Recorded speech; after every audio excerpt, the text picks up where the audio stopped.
আর 1 সপ্তাহ সময় দিন, আমি আপনার সব টাকা দিয়ে দেবো।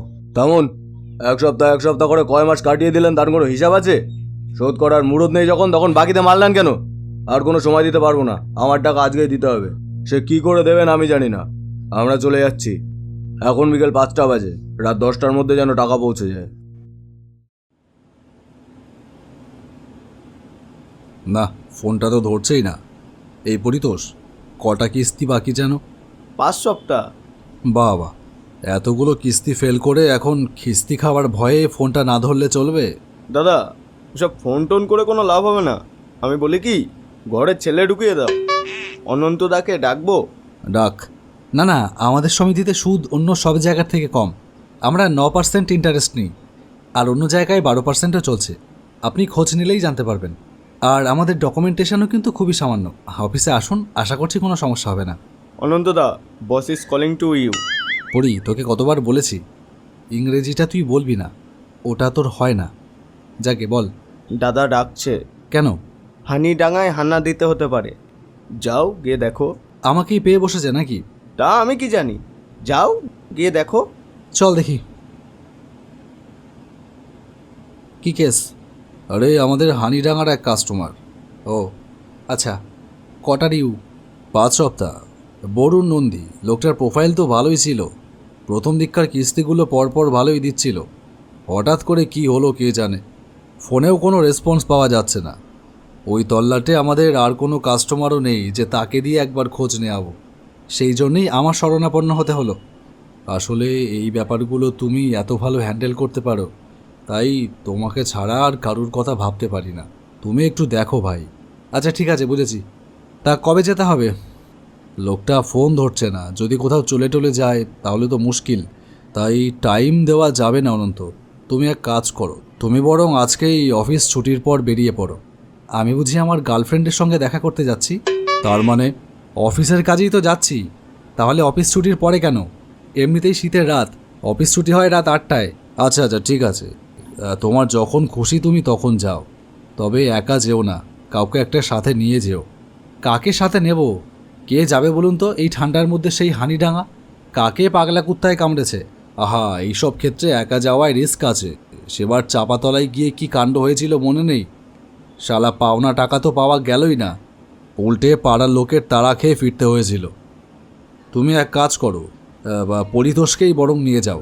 এই মেরেছে, আমি কেন? আরে তোর বাড়ি তো চাঁদপাড়ায়, অটো করে বাড়ি ফিরিস। আর হানিডাঙ্গা ছাড়িয়েই তো চাঁদপাড়া। অনন্তর সাথে যা, কাজ মিটে গেলে ও তোকে চাঁদপাড়ায় নামিয়ে দিয়ে আসবে। কিরে, যাবি? হুকুম যখন হয়েছে তখন কি আর যাব না বললেও রেহাই পাবো? চলো, তুমি একা কেস খাবা কেন? খেলে আমিও খাই।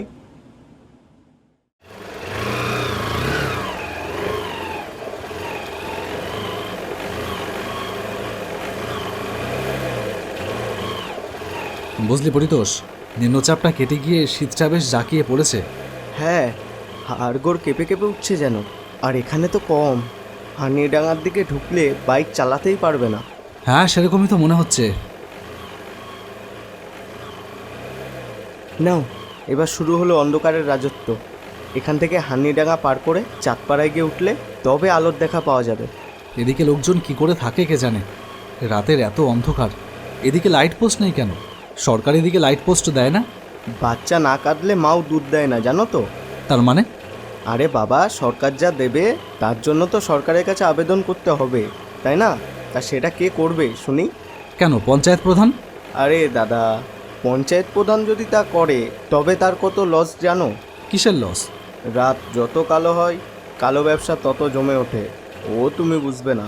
চলো একটু জোরে চালাও, আমাকেও তো বাড়ি ফিরতে হবে।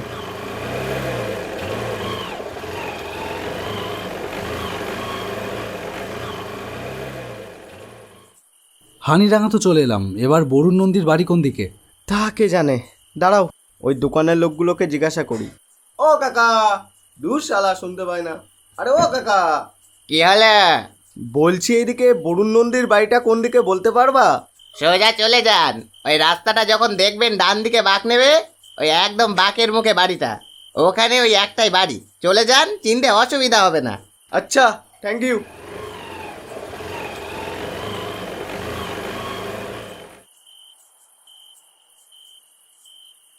এই বাড়িটাই তো মনে হচ্ছে, কি বলিস? হ্যাঁ, তাই তো মনে হচ্ছে। বরুণবাবু, বরুণবাবু!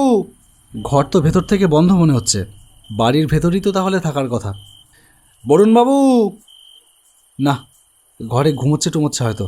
এই তুই একবার ভেতরে গিয়ে দেখ তো। আমি? হ্যাঁ, জানা, একটু দেখ। আচ্ছা, দাঁড়াও দেখি। কিরে, নেই? আপনারা কারা? এখানে কি করছেন? আমরা ভয় নেই, আমরা আছি সমিতি থেকে আসছি। এটাই তো বরুণ নন্দীর বাড়ি। হ্যাঁ, আপনারাও কি টাকা পান? টাকা না পেলে আর সমিতির লোক বাড়ি আসবে কেন? টাকা তো আপনারা আর পাবেন না। সে কি, কেন? আপনারা কিছু জানেন না? কি জানবো? সে তো গলায় দড়ি দিয়ে মারা গেছে আজ 3 দিন হলো। বাবা আর ছেলে মিলে থাকতো। বাবার ক্যান্সার ধরা পড়ল।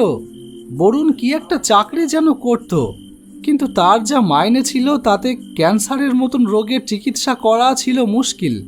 তাই বাবাকে বাঁচানোর জন্য যেদিক থেকে পেরেছে টাকা ধার করেছে, কিন্তু তবু বাবাটাকে বাঁচাতে পারলো না। বাবাটা মারা যাবার পর ওর নিজের বলতে আর কেউ থাকলো না। এদিকে চারিদিক থেকে পাওনাদাররা এসে রোজ বাড়িতে হানা দিত।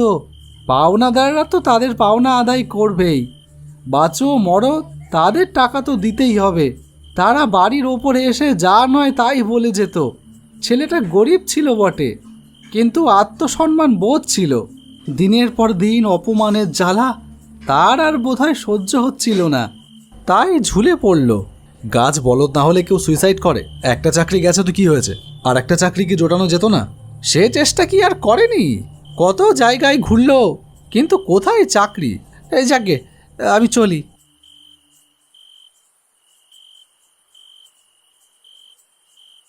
চল তাহলে, তারপর যা করার অফিসই করবে।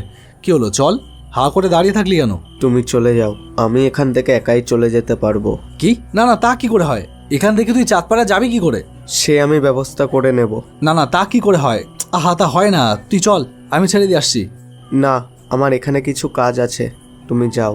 আরে বললাম তো চলে যাও, আমার এখানে কিছু কাজ আছে। যা বাবা, ঠিক আছে, যা ভালো বুঝিস কর।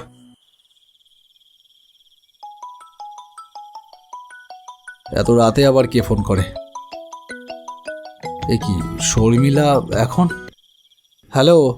দাদা, তুমি বাড়ি ফিরেছো? হ্যাঁ, সে তো অনেকক্ষণ। কেন? ও তো এখনো ফেরেনি। আমি অফিসে ফোন করেছিলাম, বললো যে সে আপনার সাথে নাকি বেরিয়েছে, আপনি নাকি বাড়ি পৌঁছে দেবেন। এখনো ফেরেনি? সেই জন্যই তো আপনাকে ফোন করলাম দাদা। হ্যাঁ, আমারই ওকে চাঁদপাড়ায় নামিয়ে দেবার কথা ছিল, কিন্তু ও আসতেই চাইলো না কিছুতেই। বললো ওর কি কাজ আছে হানিডাঙ্গায়। হানিডাঙ্গায়? ওখানে ওর কি কাজ? কি বলছেন এসব? দেখো, পরিতোষ যা বললো আমি তোমাকে তাই বললাম। কিন্তু এই বলে তো দায়িত্ব এড়িয়ে গেলে হবে না দাদা।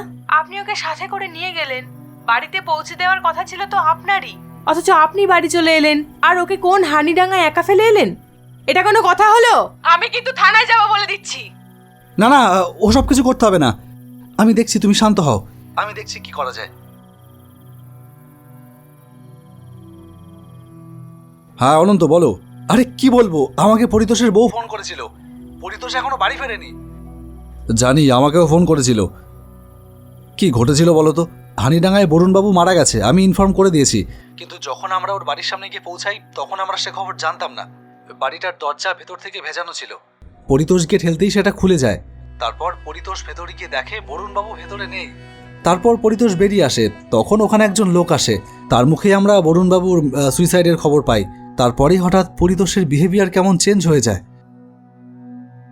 আমার সাথে কিছুতেই আসতে চাইলো না, কি কাজ নাকি ওর ওখানে আছে বলল। পরিতোষের ওই রকম মূর্তি আমি আগে কোনোদিনও দেখিনি। সত্যি বলতে আমি বেশ ঘাবড়েই গিয়েছিলাম, তাই ওকে বেশি জোর করিনি, ওকে দেখেই আমি চলে আসি। আচ্ছা ঠিক আছে, শোনো, পরিতোষের বউ ভীষণ ডেসপারেট হয়ে উঠেছে, থানায় যাবে বলছে। সেটা যদি করে ফেলে তাহলে খুব মুশকিল হয়ে যাবে।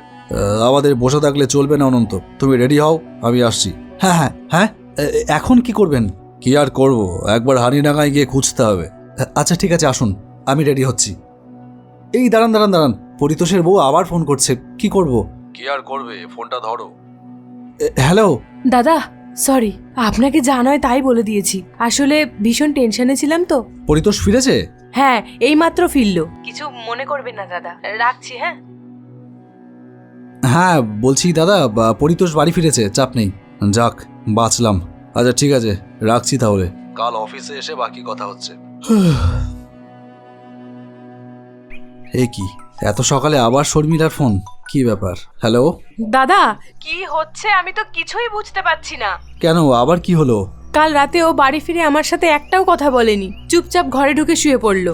আমি খাবার জন্য এত ডাকলাম কিন্তু কোনো সাড়াই দিল না, বেঘরে ঘুমিয়ে পড়লো। ও ঘুমোলেই সাংঘাতিক নাক ডাকে রোজই, কিন্তু কাল রাতে আমি ওর নাক ডাকার কোনো শব্দই পেলাম না। আরে বাবা, সমস্যাটা কি হয়েছে সেটা বলো। সকালে আমার ঘুম ভাঙার পর পরিতোষকে আর ঘরে দেখতে পাইনি।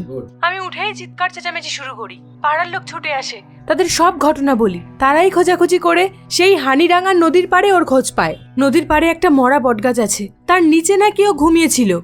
এইসব কি হচ্ছে দাদা? আমি কি করব কিছুই বুঝতে পারছি না। বিষয়টা আমারও খুব একটা সুবিধার লাগছে না। পরিতোষ এখন কোথায়? ও বিছানায় বেঘরে ঘুমোচ্ছে এখন। আচ্ছা ঠিক আছে, তুমি বেশি চাপ নিও না, আমি দেখছি। আমি যাচ্ছি তোমাদের বাড়ি। এখনই আসবেন? না, সকালে সমিতির কালেকশনে যাওয়া আছে, ওটা মিটিয়ে অফিসে কালেকশন জমা দিয়ে আমি যাচ্ছি। না, ব্যাপারটা আমার ঠিক সুবিধার লাগছে না। ঘটনাগুলো পরপর সাজালে যা দাঁড়াচ্ছে তাতে করে একবার বিশু ঠাকুরের সাথে কথা বলতে হচ্ছে। সব শুনে যা বুঝলাম, বিষয়টা সুবিধার নয়। তোমার সন্দেহটা ঠিক হলেও হতে পারে।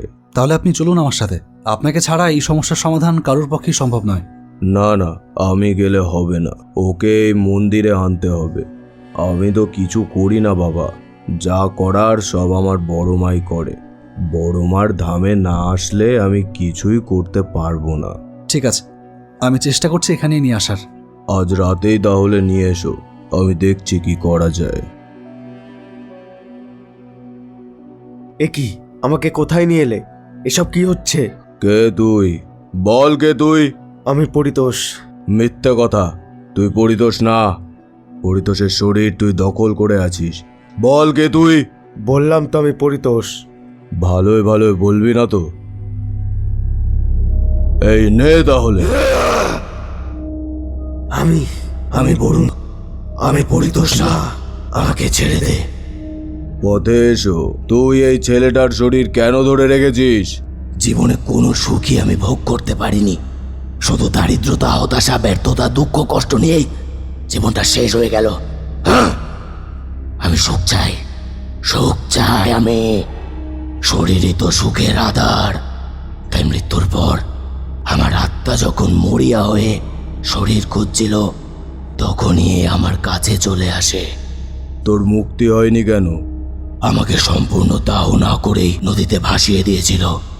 শিয়ালে ছিঁড়ে ছিঁড়ে খেয়েছে আমার হাত পোড়া শরীরটা। আমার নিজের কেউ নেই যে আমার সৎকার শ্রাদ্ধ শান্তি করবে, তাই আমার পঞ্চত্ব প্রাপ্তিও হয়নি। ঠিক আছে, আমি করব তোর মুক্তির ব্যবস্থা। তুই এক্ষুনি এই শরীর ছেড়ে চলে যা। বেশ, তুমি যদি কথা দাও আমাকে মুক্তি দেবে, তাহলে আমি শরীর ছেড়ে দিতে পারি। দিলাম কথা, তুই চলে যা। যাও, ওকে নিয়ে চলে যাও। আর কোনো অসুবিধা হবে না। এরপর যা করার আমি করব।